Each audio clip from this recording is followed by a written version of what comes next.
Welcome back, everyone. We're excited to have you on today's live. And if you're catching the replay, we're equally as excited to have you joining us. Today's topic is MCAS and mold, fungal colonization of the sinuses. And this is our monthly practitioner panel. So we'll be joined by Alex Bingham, Kimberly Quirk, and our special guest today is Dr. Dennis. So if you are joining us, please feel free to drop in the comments. Let us know where you're tuning in from. We really love to see how wide this community is around the globe. Our normal disclaimers before we get going. This presentation is for informational and educational purposes. Oh, I don't know where my slide just went. That's interesting. Hold on, guys.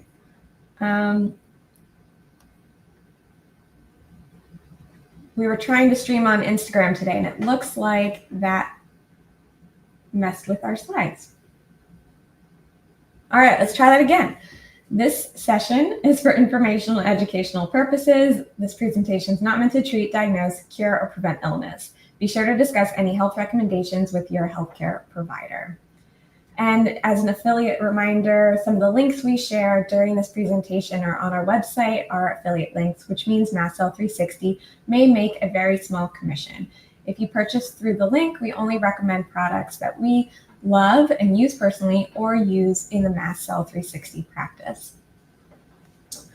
All right, so today we're going to be talking about what is fungal sinus colonization, how we approach it in the MC360 clinic, and we're going to provide some options for those who need more, which Dr. Dennis will go into. And then if we have time, we will do a Q&A.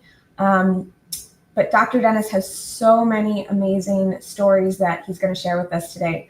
So it would be really helpful if you did have questions to put them in ahead of time, and that way we can get to them as quick as possible. Just a reminder, only ask your question one time. And so only ask your question one time, keep it on the topic of sinus colonization, and no in-depth personal health questions. We're just unable to answer those at this time. Okay, so I'm gonna bring up our guests. We have Alex Bingham, Kimberly Quirk. These are our two lead practitioners here at MastCell 360. And today's guest is Dr. Dennis, who we can see. Dr. Dennis, are you there? Yeah. Okay. Well, we can hear you. How do we get to see me? I am not sure. We're having some technical difficulties today, guys. Just hold on. I'm going to bring up your picture, and maybe my picture's below your screen on my computer. Yeah, I do. I have you on. Let me just try to remove you and bring you back real quick. All right.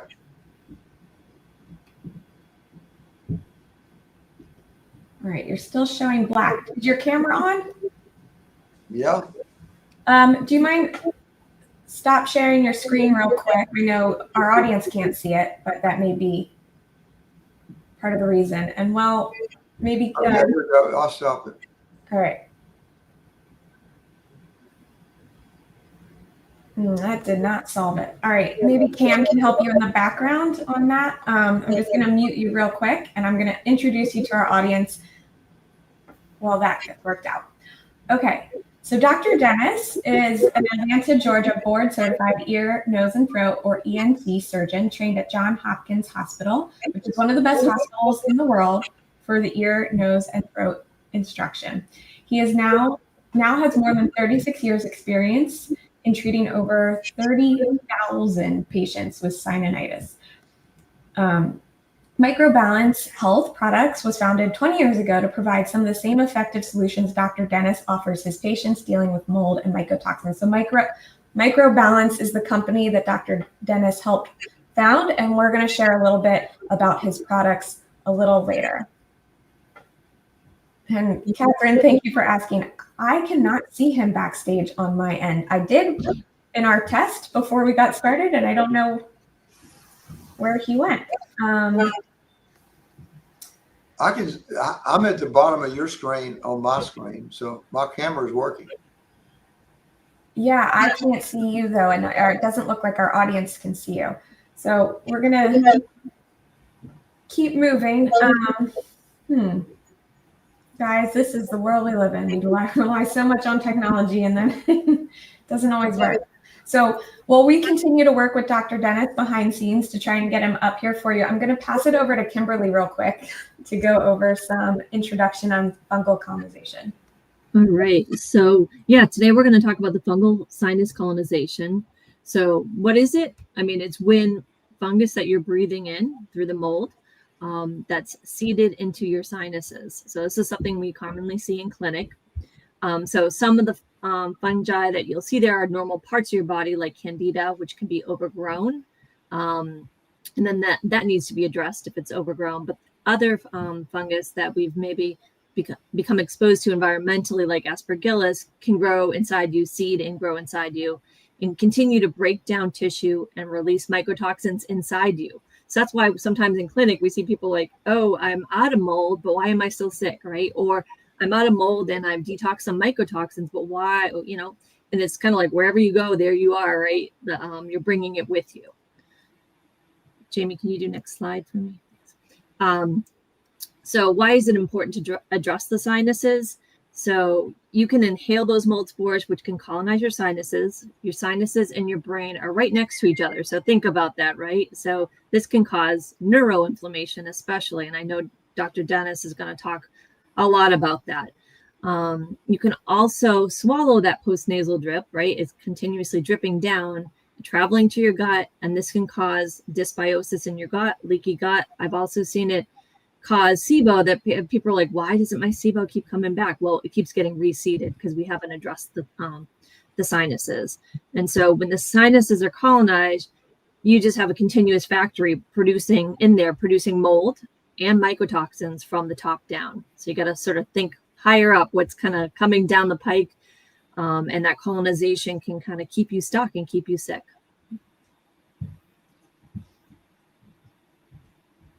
Alex, would you mind going over a little bit of how we approach this in the clinic?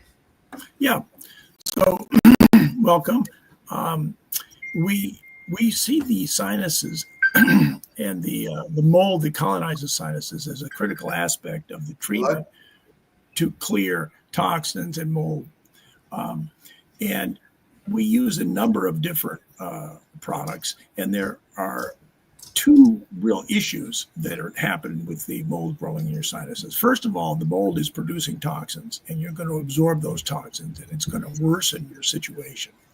Even if you get rid of the baseline mycotoxins that you had, you're going to get new ones.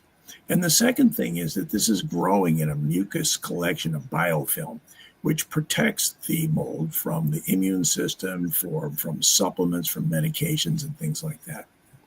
So we do use biofilm disruptors to disrupt the biofilm, making the mold more vulnerable to attack. We use things like xylitol, grapefruit seed extract, nano silver spray, EDTA, proteolytic enzymes, and things like that. Now, the silver is helpful in a number of ways. Studies have shown that it's antimicrobial, meaning that it's antibacterial. It's also antifungal. It also helps to break down biofilms. So we do use nasal sprays of silver. We use over-the-counter medications. One of the ones we use that will help for to break down biofilm is xylitol, which can be purchased as the original Xlear, Xlear.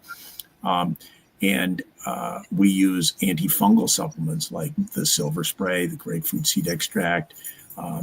There are other effective herbal products, which would include things like golden seal, echinacea, and black walnut. And these sinus regimens usually take several months and need to be coordinated with binders and oral antifungals often. So in addition, as healthcare consultants, we're often able to help guide our clients to work with their licensed medical practitioners in the use of compounded prescription medications, such as nystatin, itraconazole, voriconazole, and amphotericin, as well as EDTA, to clear the sinuses of the mold colonization. Now, most of the people that we see will get better with these protocols. And some people need extra help. And for these people, they're going to need a more aggressive approach. So a referral to an ENT who with special training, such as Dr. Dennis, can be very helpful. And how can we tell who might be needing this more aggressive protocol? Well, if the person is delaying in their improvement, they're just not getting better. That's one way that we might look at it. They continue to have sinus symptoms, pressure in this area, blocked ears, vertigo, tinnitus, recurrent sinus infections, sinus headaches. These are all indications that you might want to see an ear, nose, and throat specialist. All right, thank you, Alex, for that great overview. I am going to bring Dr. Dennis's up in just a second. Before we get going on that, Dr. Dennis, can you tell us a little bit about what got you interested in the sinuses and this approach that you kind of have specialized in now for over, I don't know, 30 years? That's pretty amazing. I've got my desktop camera on, but it's my picture wasn't. We can't see you, but we can hear you. So that's the important part. Yeah. So could you share a little bit about how you got started in this area? Well, I've seen a lot of patients, and when you go to school, you're only in 3 months in each subject matter. So you don't see patients long enough to know that what you're doing is not working. So when you're in a private practice, you see them all the time. And so we had several patients that were always full of infection and pus. And we did everything you can think of, antibiotics, steroids, surgery, irrigation, everything. It didn't matter what we did, nothing ever worked. So this guy came in that had been sick for years, and his sinuses were totally pristine. And I knew it wasn't anything I'd done, because it didn't matter what I did, nothing ever worked. So I asked him, what have you been doing? He said, well, I went to the beach for 2 weeks. And then I knew it was environmental. And so then we figured out it was mold, and that's how it all started. And so if you get them out of mold, everything just clears up. We are big supporters of getting out of the mold as part of stabilization, removing that environmental trigger. Before I bring your slides up, just behind the scenes, guys, I'm just going to help Dr. Dennis get his slides up before I bring it up. So I can see you're currently looking at us. Can you bring up your PowerPoint on your screen, Dr. Dennis, and then I'll help you share that real quick so that everyone can see the amazing case studies you have to share with us today? Okay, so I've got my PowerPoint up, but it's not doing anything. Yep, there we go. If you can make that bigger. So make that take up your whole screen, since we can see your screen.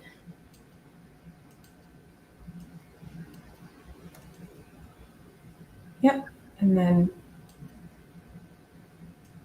What about that? Is that better? Yeah, we can see, if you can make that take up the whole screen, it will be less distracting for our audience. Well, then I can't see the next slide. Just PowerPoint. Yeah, so I'll bring it up and let's see. All right. Yeah, can you make PowerPoint take up the whole screen? It won't take away your slides on the side. You can just drag there we go. Perfect. Thank you so much. Okay. Yeah, so earlier before we went live, you were showing us some of these amazing cases. So I'd love to turn it over for you for about the next 15 minutes to kind of walk our audience through what you do as far as sinus fungal colonization goes. Okay, so this picture, can you see my pointer? Mm-hmm. All right, so all this white stuff is candida inside the sinus. And this is the environmental mold place this patient had. So all the medical treatment was failing when he was in this kind of environment. Then he fixed the environment down to 4 colonies. And this is the same picture all the sinuses were cleared up. This white stuff is a light reflex, but the candida is gone. So that's a good example of what the environment does. This is a graphic representation. And this is the mold placed in the house of this person. This is a huge aspergillus fungus ball inside the sphenoid sinus. And this is the environmental air that the patient was in. And then this is what it looks like when you remove it all. This is a huge aspergillus fungus ball that was right here, right below the brain, and right here in this x-ray. And this is post-op. So this patient had, I'll just say what she's got. This is patient Linda Stanley, who has noticed vertigo and cognitive dysfunction. Can you tell me what happened to you? I was on an airplane on Thursday, flying 2 times that day, and later that night, early the next morning, started feeling dizzy, vertigo, fuzzy head, impact on my sinuses. And then what happened to clear it up? For today, when you did this procedure, With amphotericin into the sinus. it immediately cleared my head. No more vertigo, no more fuzzy thinking. And this is what that looks like. It's putting amphotericin inside the maxillary sinus because she'd had surgery before. So that's just, It doesn't look like that's showing up for us, that video. okay, so we'll go to the next thing. All right, so this is this patient's brain before we did that. This is acute EEG. So all the red is high voltage. That's why she was having all these symptoms of disorganized thought processes and so forth. This is about 30 minutes after we put the amphotericin in her sinuses. So this is a pretty dramatic change that you can see some objective data there. And then this is an example. This is called acute EEG. This is a picture of a sound, and when the brain hears the sound from the eardrum. So this line here is when the sound enters the drum, and then when the red and green line cross is when the brain has heard it. Normal is 300 milliseconds. This particular patient, the lines never cross, so the brain never really heard the sound. And then this one is 461. It crosses right here. So they have a delayed P300. That's why they have such a hard time absorbing what you're telling them. So that's why we have them write everything down, because the brain is not functioning properly. And then this is a patient that had, I'll give you her story, but this is tissue that was removed from her sinuses. The brown halo around the tissue is aflatoxin and ochratoxin. And the same toxins are in the tissue itself. So when we see the brown halo around the tissue in the SDA agar, it means it's a mycotoxin. This is a CT scan. It's not such a bad CT scan. Only a little stuff is in there, but this is what's really in there. So these toxins are going to the brain, and this is her experience. My symptoms were suicidal depression as well as anxiety. My treatment was numerous SSRIs, tricyclic antidepressants, as well as SNRIs. I also received just under 20 electroconvulsive therapies to my brain to help to treat depression. I also was institutionalized for my condition, and I was considered to be treatment resistant. I recently just had sinus surgery with Dr. Dennis, and it has completely revolutionized my psychiatric condition. I am no longer experiencing any depression, nor am I experiencing the extreme anxiety. I feel as if he has saved my life, and I am no longer on any psychiatric meds. It is a complete miracle. Thank you, Dr. Dennis. So that's another one. And so this is her brain before surgery. The high voltage is red. So this is before surgery. This is right after surgery.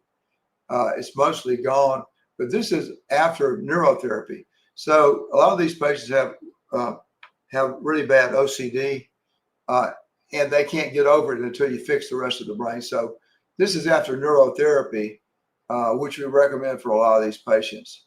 So this is what each thing does. This is before any treatment. This is surgery. And this is neurotherapy. And then this is the tissue on the plate. The brown halo is trichothecines in this case. That's what it looks like inside the sinus on a CT scan. And that's what it looks like in surgery after you take it out. This thing right here is on this mold plate. So this is an example of what a normal piece of tissue looks like. It doesn't excrete the mycotoxins into the media. And this is all these mold patients have brown halos around their tissue at about 3 days.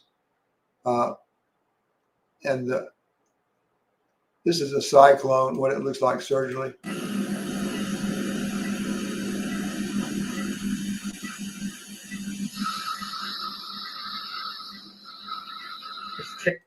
So you wash out each of 8 sinuses like that. And all this is fungus inside the ethmoid sinuses. This guy was a pilot and an attorney. And this is the day after surgery.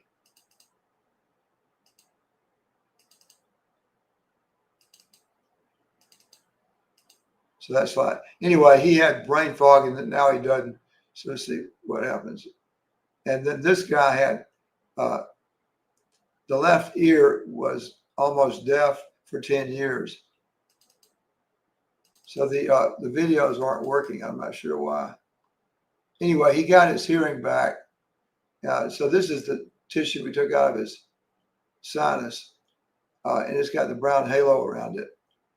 And these are the toxins that were. He had 4 mycotoxins in this tissue.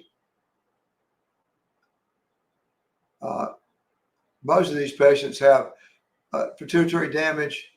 So, and about 53% of them have growth hormone deficiency, damage to the anterior pituitary gland. They need to have growth hormone. Some of them need injectable.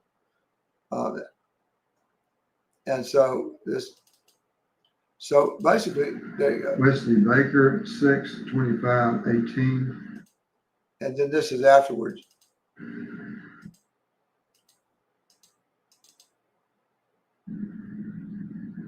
So that's gone. This is after treatment of mycotoxicosis.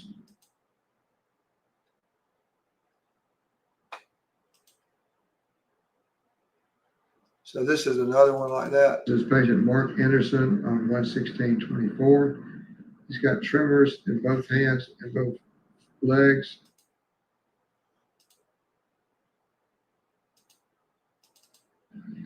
This is him after surgery about 6 weeks. About 3 weeks. Now he had a good neurologist and he was on maximum medication on the first one. And this is him now.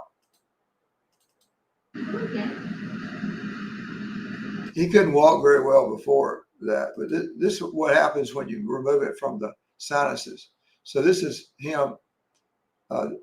His environment was high mold counts throughout his house. He moved out of the house, and this is what came out of the tissue. All that brown stuff is coming from this mucosal tissue into the brain.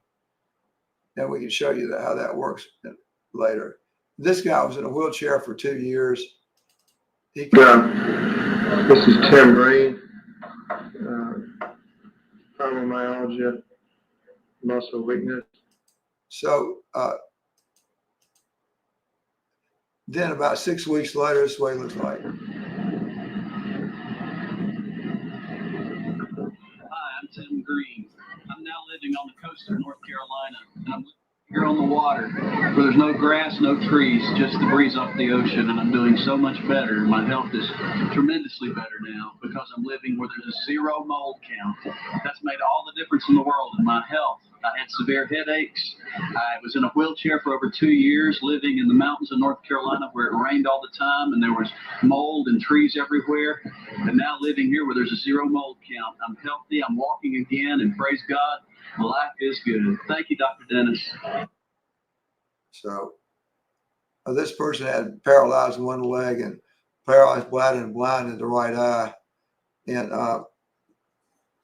blind in the right eye, but then she can't hardly stand up here. This is Jennifer Parrish, who had Oh, we're not seeing it. in a trailer and has trouble walking. She has paralyzed left leg and inability to ventilate. Yeah, Dr. Dennis. Yeah.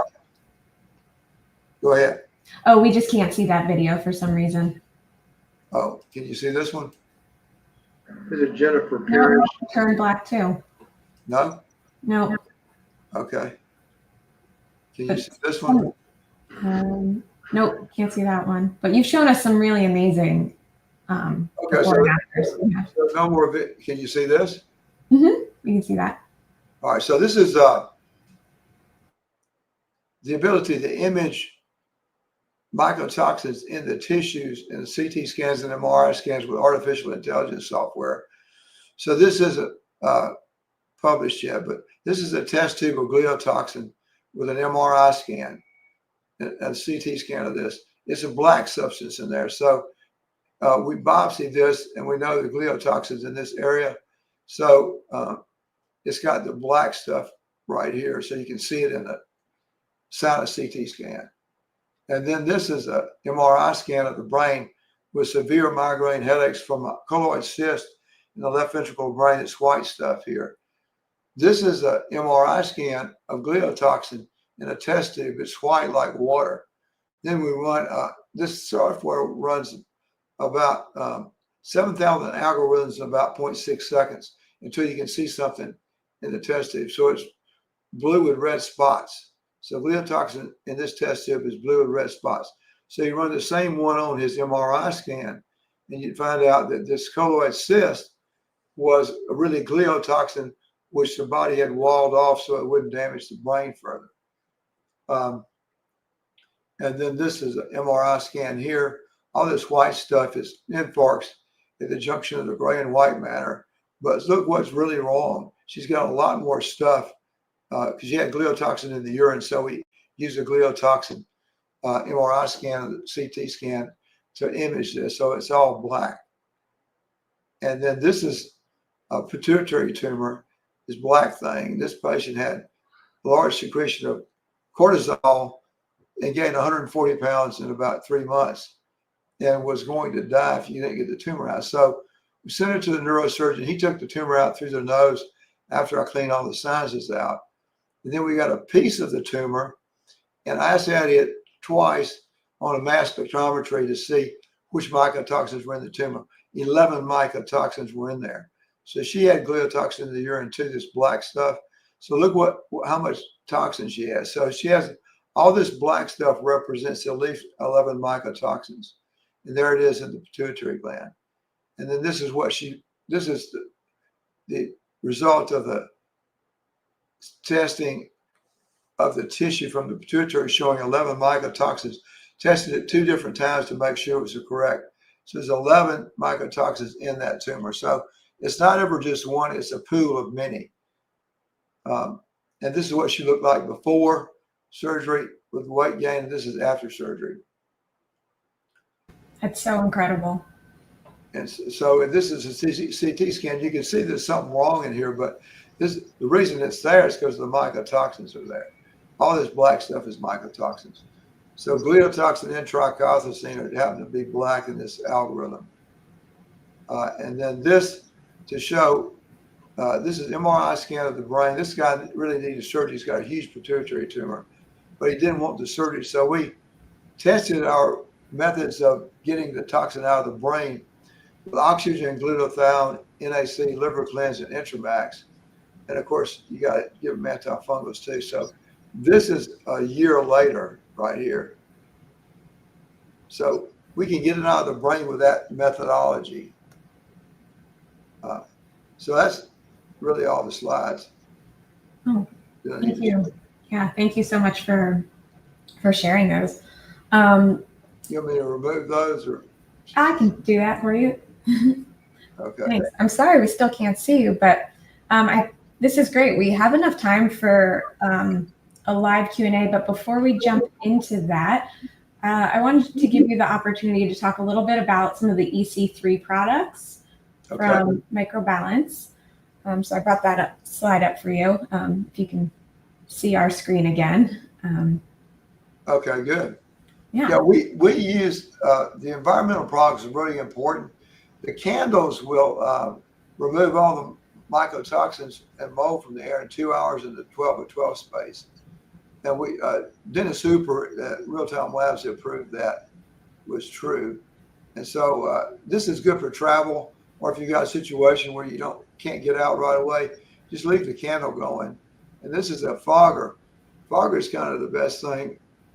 We actually use a fogger in the office. When patients come in and they're real moldy, we fog the patient, put a gown on them, fog the gown, and I put a gown on and use oxygen so I don't get any more exposure. So you put this EC3 in there and dilute it with water, and then it'll shoot this out 30 feet in a fine mist. So you can breathe it and get it all over your body or do your whole house with it. You don't put it down, you just hold it and fog everything. It's a quick way to decontaminate a house or rooms or cars or anything. And it works really fast. So you're not trying to wet it, you're trying to mist it. And the laundry additive is really, that's the most popular thing, because you put this in your regular detergent in there and add the EC3 laundry additive. And that additive will remove the mold and mycotoxins from the clothes. So it's safe. It doesn't, it has no harm to anyone. That's the main thing. You got another slide? Yeah, I think so. So we just wanted to let everyone know where they could find you after today. If you're new to people in our audience, I believe that a good portion of people who come to us have definitely heard of you. But if you haven't, you can find Dr. Dennis at Microbalance Health Products. That's his company with the products that he just showed. And you can find those products at mastcell360.com/EC home, because we are in full transparency an affiliate of his products. And then on social media, you can find him at Microbalance Health. And then his clinical office is Dr. Dennis at AtlantaENT.com. So Dr. Dennis, do you have anything to add before we go into our live Q&A? Well, I wish those other things would work, but the other videos are pretty good, I think. Yeah. The basic thing is the patient has two responsibilities that I can't fix. One is your air, and then add to that the car and the washer. The washing machines need to be a Speed Queen TC5. It's a top loader with a spindle. The top loaders without the spindle and all the front loaders are full of fungus eventually. So then you're sleeping in it and you're wearing it. That's one thing. And then the car, if it's an older car, they're all full of fungus, even if it's a pristine car. And the reason is, you got the AC on, you're sucking in outside air into the coil box to give you cold air inside. So all these mold spores are coming into a wet coil box. And over the years, it just totally infiltrates everything. So those are kind of blind spots for people, and they know their house is bad and they forget the washing machine in the car. So those two things are kind of low-hanging fruit. You just got to really look at those and take care of them. Do you recommend fogging cars? Yeah, you can fog the car, but remember the source, unless it's been wet inside, is the HVAC system in the car. Mm-hmm. So you can fog it and you can put the EC3 into the system. It's good for a few days, but then of course it's such a big volume as it comes back. So you'd have to keep doing it. And when the car gets a lot of age on it, it's best just to change it out. Now the EC3 will be helpful as an interim measure, but it's not a long-term solution. Yeah, we say that even just for the house part, fogging's not a remediation solution. So yeah, you got to get the 6 feet of water out of the basement first. Yeah. Alex and Kim, do you have anything to add to remarks on Dr. Dennis's presentation? Something new you learned? Anything to share? Oh, Alex, you're muted. You want me to unmute? You got One it. thing I was wondering, Dr. Dennis, most of the people that we see with, we suspect, colonization have not had sinus surgery. And what is your opinion on using nasal sprays versus an atomizer, which can mist in medication? The atomizer is better, but some people can't tolerate it or they have problems with it. The spray is okay, is not as good. I think that the chief thing to do on either one of them is you close the opposite nostril. And when you actuate the sprayer, you inhale. And that gets it into the sinuses. That's really key. If you do it passively, it doesn't work as well. And on both situations, whether it's the sprayer or the nebulizer. Now the nebulizer is much better because it makes a fine mist and you suck it in to all your sinuses. Now, ultimately, if you have it in your frontal sinuses, you got to do the upside down drops. So you got to actually get on all fours and put your head down at 90 degrees and put a dropper in the roof of your nose and then drop that in and then do the inhale. Then you can get to the posterior ethmoids and the frontal sinuses with that position change. But otherwise, you'll never reach the frontals. So, yes, all these things work to a certain extent. But remember, you're breathing 3,000 gallons of air a day. So if you wash out with 8 ounces twice a day, that's not going to work if your air is bad. So instead of getting hung up on all these side streets of what the treatment is, focus first on making sure that your air is 100% good. Then all this stuff works. Otherwise, nothing works, Yeah, I'll reiterate that very much so. It's what we see. We see people getting so stuck in, in their environment where they're just getting re-exposed, and the things keep coming back. So yeah. Yeah, that's the hardest piece, of all this business is trying to get the patient to do the environment right.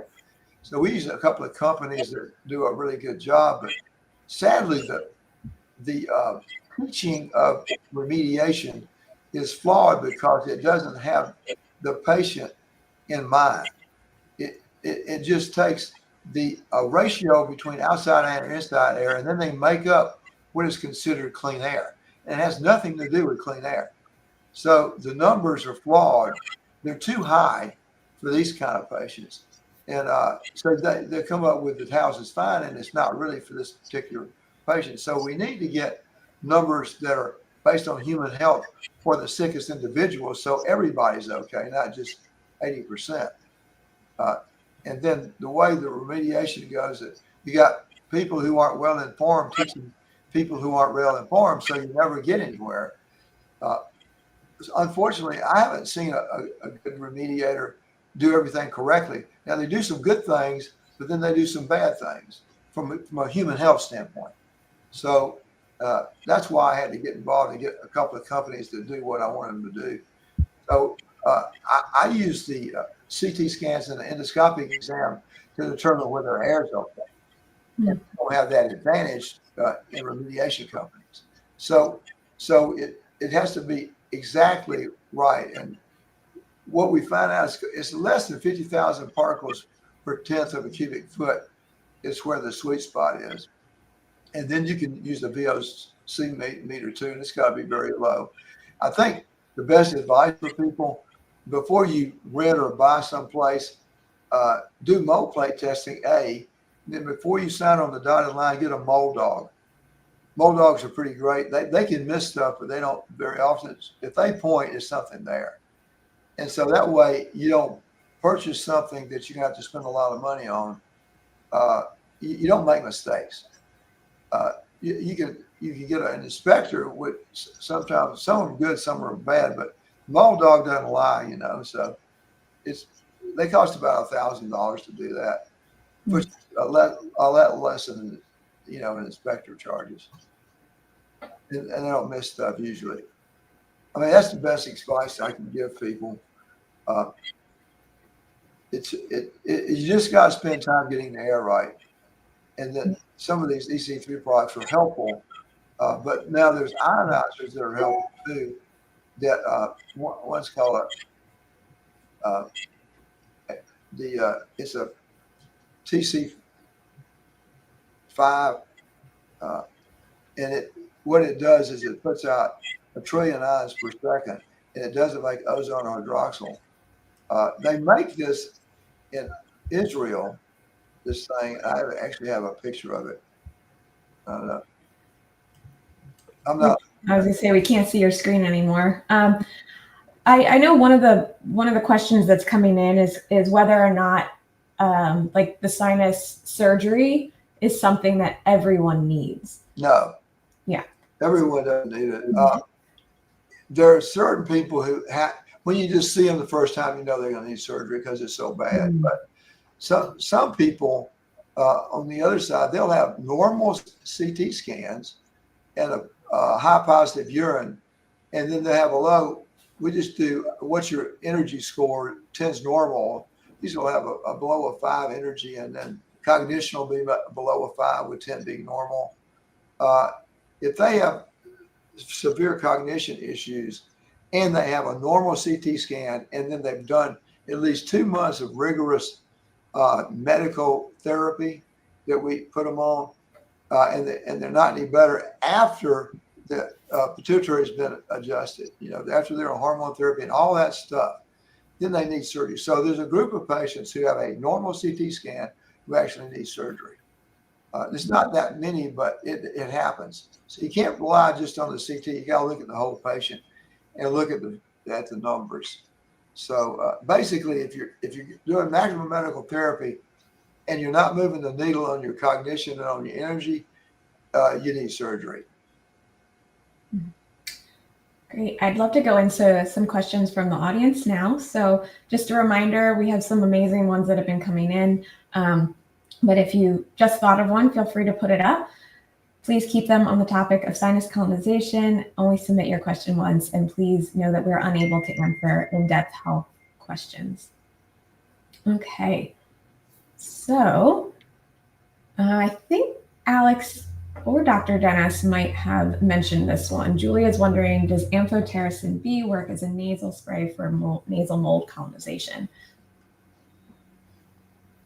I use amphotericin B frequently. Well, I did in my private practice. As a consultant at Mast Cell 360, we don't prescribe, but we do work with clients, practitioners, and give advice and things like that on it. The amphotericin B can work as both a nasal spray or as an atomizer, but you have to use a biofilm disruptor along with it because it can't fully penetrate the biofilm. Dr. Dennis, do you have anything to add? Or I know about the biofilms, but one of the slides I have shows a visible biofilm. It's throughout the whole nose. And all we did is do amphotericin. We did setting nose washes with sensor drops, and then put them on amphotericin nebulization, and all of it went away. The biofilm. So without the film breaker.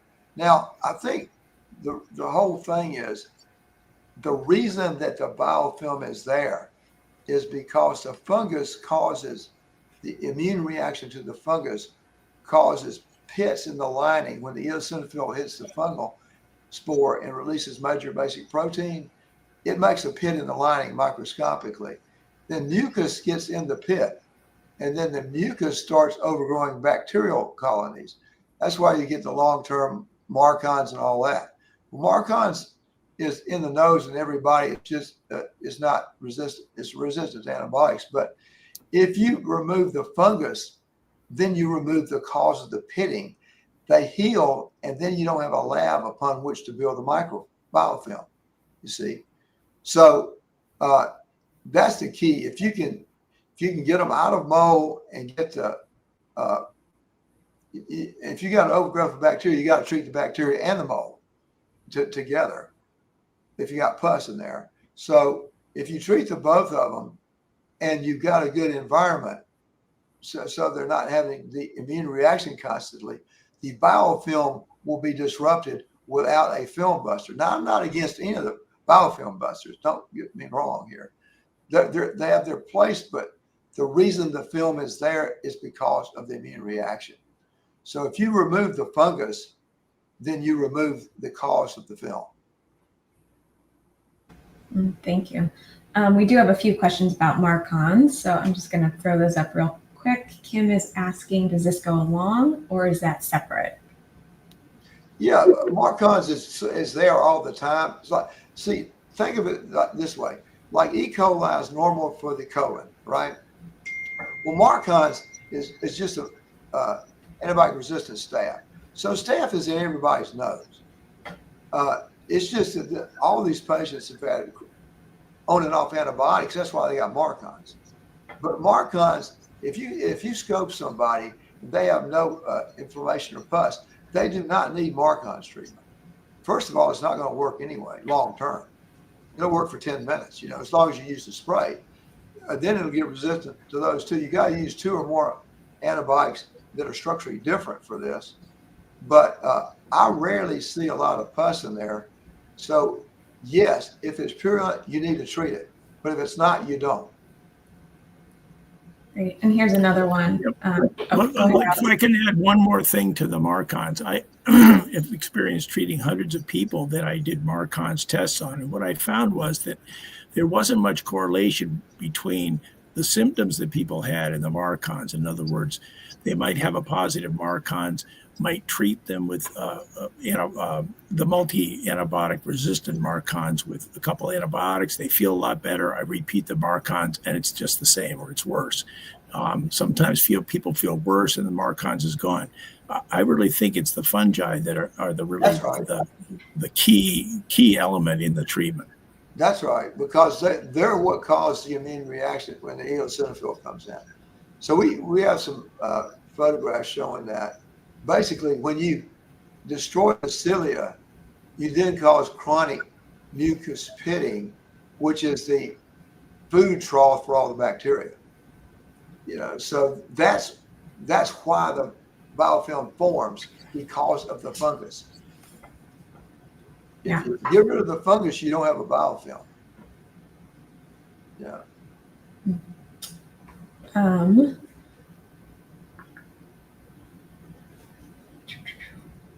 All right, so we have 2 questions along the lines of children, and I don't know if you work with children at all, Dr. Dennis, but if a young child is unable to take the Citra drops nasal spray, what are your recommendations? Can it be nebulized into nasal passages?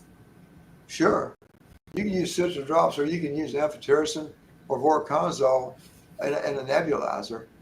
And if they won't let you, put it in their nose, just get a nebulizer that is like a mask and have them breathe through the nose. Mm-hmm. That'll get it in there.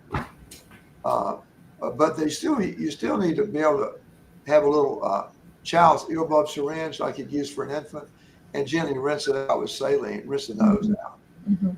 If you don't rinse it out, it doesn't work as well. You need to clean the chalkboard before you paint it, Mm-hmm. So because then your drugs will get in and they won't get trapped in the mucus, and they'll actually work.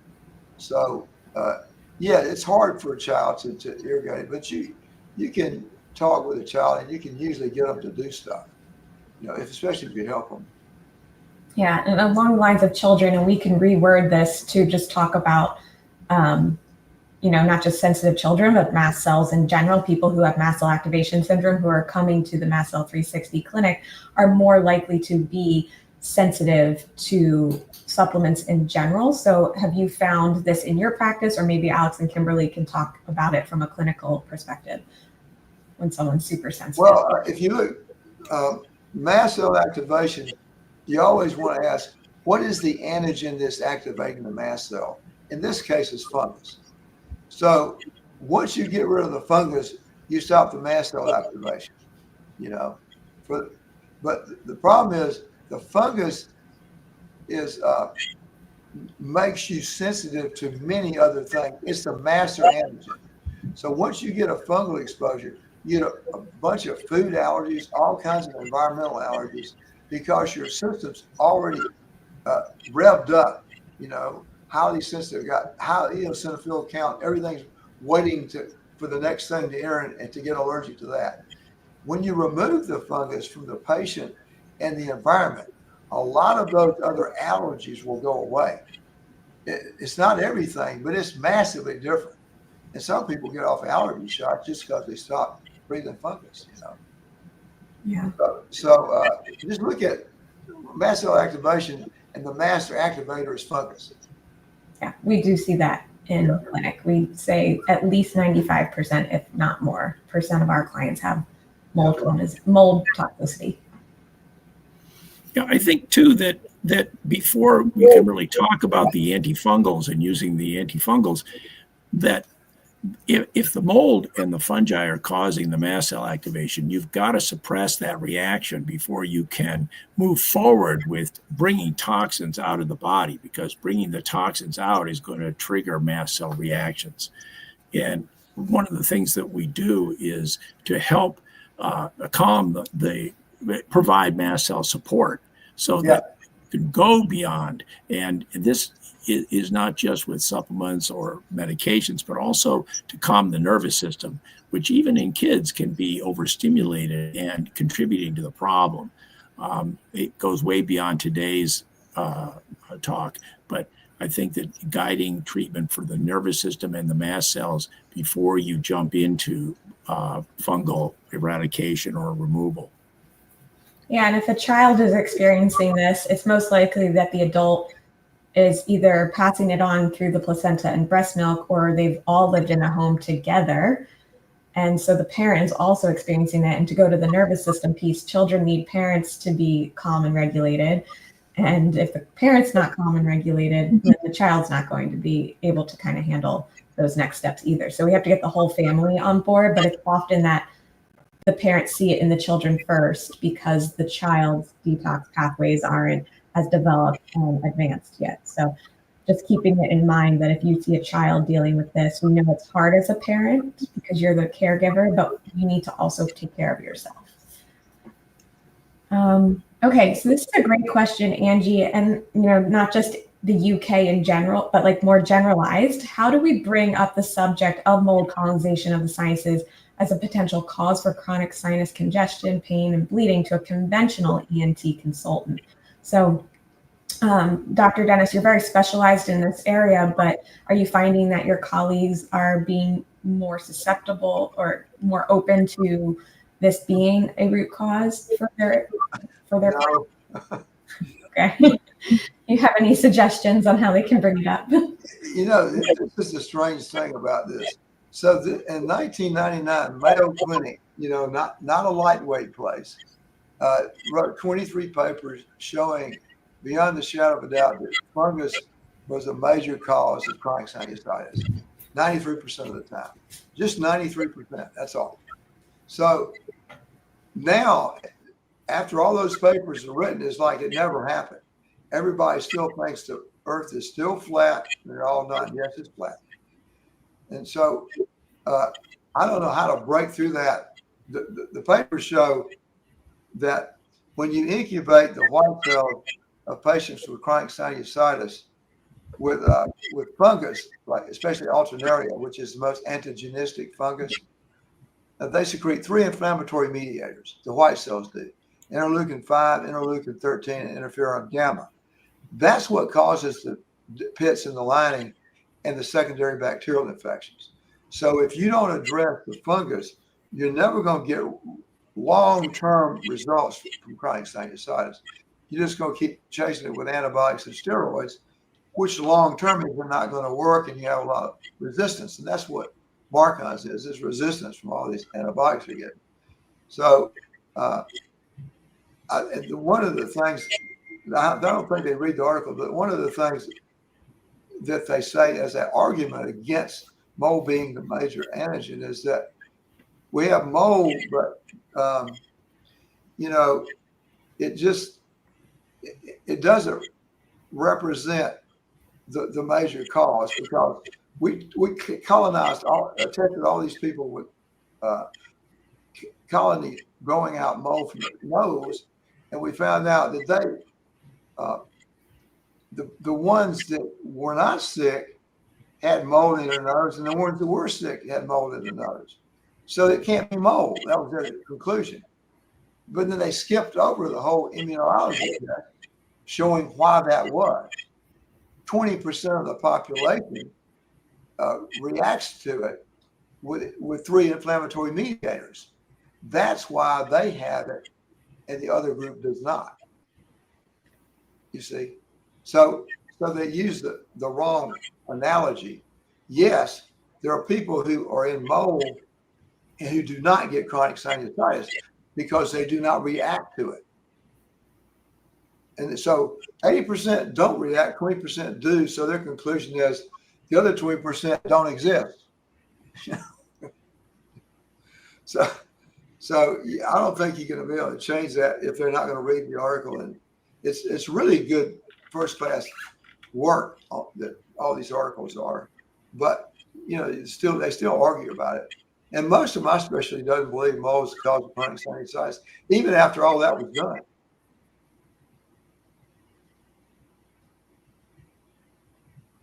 I can't hear you. Yeah, I was going to argue that to answer Angie's question, she could show this presentation to her ENT, final conventional ENT, and show them the first half of this presentation with your slides. That might open their eyes a little bit. Well, the guy who wrote that article, Hiroshita Kita, Kita. Look him up and look his articles up, and then show that to your guy, because that's the one that showed the reaction to the fungus was the 3 inflammatory mediators. Yeah, we'll try to. That was a long time ago, and he's still in the lab working somewhere. He's a smart guy. Yeah, but we'll try to get that article linked for you guys if we can. Yeah. Anne is asking, so you answered this basically in the last conversation. Anne is asking, do you have sinus symptoms if colonized? So did I interpret that right, that you said you don't necessarily have, you can be colonized even if you don't have sinus symptoms? Well, yeah, because it's normal, just like it's normal in the colon. The nose has got a bunch of bacteria in it all the time. That's normal. So staph is a normal inhabitant of the nose. Almost everybody's got staph in their nose, but most of them are methicillin resistant or multi-drug resistant. But it's staph and a number of others. It's like a plethora of other stuff. So just because you're colonized, like I said, you don't need treatment. I would say if you got purulence or pus coming out of your nose, discolored green and yellow stuff, yeah, you need to be treated. But if you don't, you don't. Yeah. Kimberly or Alex, do you have anything to add? I'm looking for maybe one more question. I have a question for Dr. Dennis, actually. I heard I think I understand what you're saying is that if you are sensitized, and have allergies to these molds, you're going to have a worse situation. And do you see any benefit to the sublingual immunotherapy that is offered by different academies? Yeah, that's a really good question. I think it's very useful if they're in a safe environment. So if you don't get out of the environment, it doesn't matter what you do. You can name it, it's not going to work. Why? It's too much volume. Why? Because you're breathing 3,000 gallons of air a day and you're only washing out with 8 ounces. So it's like being in the shower and trying to dry off while in the shower. You're not going to be able to get dry. That's the main thing to focus on. And one other question too is, I think that for the majority of the people that I've seen are not able to necessarily remediate their environment, and especially people who are in rental situations and don't own and can't afford to move. Right. What would you say is would you advocate the recurrent use of your fogging as a temporary fix to help them recover a little bit while they're still living in that environment? I think all these things are helpful tools, but the chief thing is you got to get out of it. No matter what it takes, you got to get out of it. Yes, the fogger will bring the counts down in the air and the candles to zero, but the stuff's still contaminated. Now, the fogger will last for 3 or 4 days, sometimes shorter, sometimes longer. If you just keep doing it and have candles, you will massively knock the counts down. But if you're washing your clothes in a moldy washing machine, then you're sleeping in it, your face is in the pillow, and you're wearing it. So it's going to be hard to have the needle move in that situation. So you got to have a reprieve. You got to have a safe place so you can get the counts out of your nose, because these guys are inside your nose. They're multiplying. They're very busy, and they're colonizing everything, and they're producing mycotoxins, which are going to your brain. So if you've got it in your urine, you've got it in your brain. So I think rather than talking about mold, I think it's better to talk about saving your brain from poisoning. Is it worth your brain to move? If it's not, you should stay there. You know, it's not. If you're in a really bad environment, you can throw everything in your bag at them. You're not going to help them long term. You know, and they got to get that through their head. It's not elective to stay there if you're having trouble walking and your memory's shot. You don't know what your name is. You know, you're not going to ever help those people unless you get them out of it. Yeah. You know, we don't want to help everybody, but you got to tell them the truth. Say they don't have any money. There's a bunch of people who have zero money. They get a tent and live outside. Whole congregation of them in the desert. It's just a question of how bad they want to get well. You know, it's not really about money. It's about will to get well. If they told you, you know, if you can get in a mold-free environment, you get a check for $5 million, you think they'd move out? Yeah, they'd move out the same day. Well, your brain's worth more than that. Yeah. You know? Well, we've reached our hour today, guys. You had some amazing questions. We'll try to answer as many of those as we can, maybe in the comments. Kimberly and Alex, did you have any questions that you saw that you want to answer or think would really benefit our community? I would just add, just like Dr. Donald Dennis is saying, start with your environment, right? Clean up your environment. If you haven't done that, examine your environment. And then this is like levels of things, right? So we can try the silver, we can maybe try some antifungals, and if you need more, Dr. Dennis is there. Absolutely. So just Yeah. to reiterate that. Yeah, and if you don't think you're ready for Dr. Dennis yet, we're here at the clinic. Some people don't know that we have a remote health consulting clinic. We offer 2 tiers of support, and we are open to international clients, so we can kind of get you on those foundational pieces. We can help you look at the environmental piece to see, are you still living in mold? We can do that initial real-time lab testing for the mycotoxins, because as he was saying, if it's in your urine, you're most likely seeing it in other places of your body. And then we can work on that stabilization so that when you're ready for those next steps, your body's able to handle that aspect of healing. Kimberly and Alex, do you have any parting words, or Dr. Dennis, do you have any last words of wisdom for our audience today? I just say 2 things. Get your diet right, you know, all the bread, rice, potatoes, and sweets, and get your air right. And some of these things, the tools you can use are important, but some of the biggies are old cars and washing machines. Even if you get your environment right, if they're still bad, you're still going to be sick.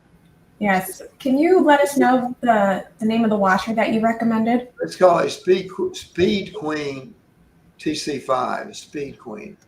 And then Carolyn's asking, this is for the front loader, for those who can't afford to purchase the new washer quite yet. Does the EC3 laundry help with that? Yeah, the EC3 laundry would be helpful if you put about a quarter of a bottle in there and put small load hot water, and then get it started. And then after it starts for a while, put it on pause and wait an hour and then finish it. That'll help. But a lot of times it's behind a rubber grommet and it's all black and it's on the other side of the drum, and it's a huge burden. It's a lot of black stuff in there. So I had one guy who's a mechanic for washing machines was a patient. And he said, I can handle this. So he took it in the front yard, took it all apart, and industrial steam cleaned it. It was sparkling like it came out of the showroom. And in a month, it was back. Wow. So my point is, it's got a defect that holds the water. Yeah. So you really got to get rid of those things and not try to medicate around them, you know. Yes, you can put stuff inside of it, but it's so much volume in there. You're still going, even with all that, you're still going to get some problems. Yeah, I just want to throw this last testimonial up for you, Dr. Dennis. Lindsay from YouTube is saying, do everything he says. I'm a living testimony. So. Hi, Lindsay. Thank you so much for being here with us. Right. She did all the hard stuff. She did it. Yeah. Yeah, that's a good point. Like, we can tell you and guide you and educate you as much as we can, but you have to do the work yourself.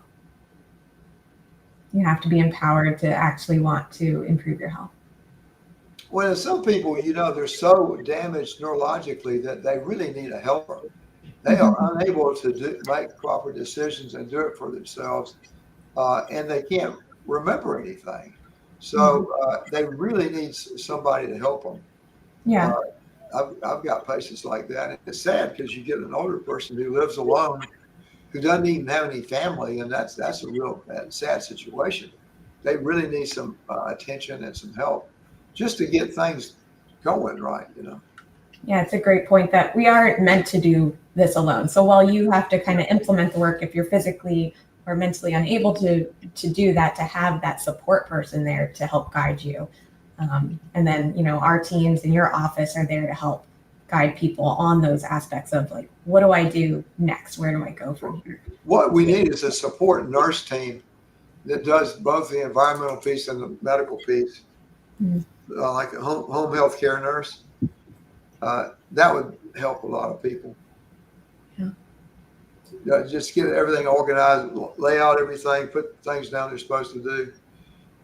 But, you know, there are millions of people who just can't help themselves out there. And it's hard to deal with that because they can't get out of it because they don't have enough brain power to get out of it, for one thing.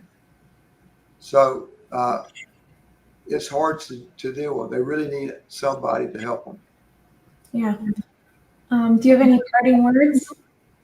You know, just to dovetail on what Dr. Dennis was saying, is that even if you're one of those people, if you keep at it, little improvements can move your brain along, and and you physically can get better. And there's always new things that are coming up. And, you know, getting better is sometimes a long process, but it can happen. And you need to find people that can help you along the way, and you need to do the work too. But I've seen thousands of people get their lives back by going through this kind of a protocol. Oh yeah, yeah. And also, if you can find some support from someone who's been through it, is helpful because they know how to do it.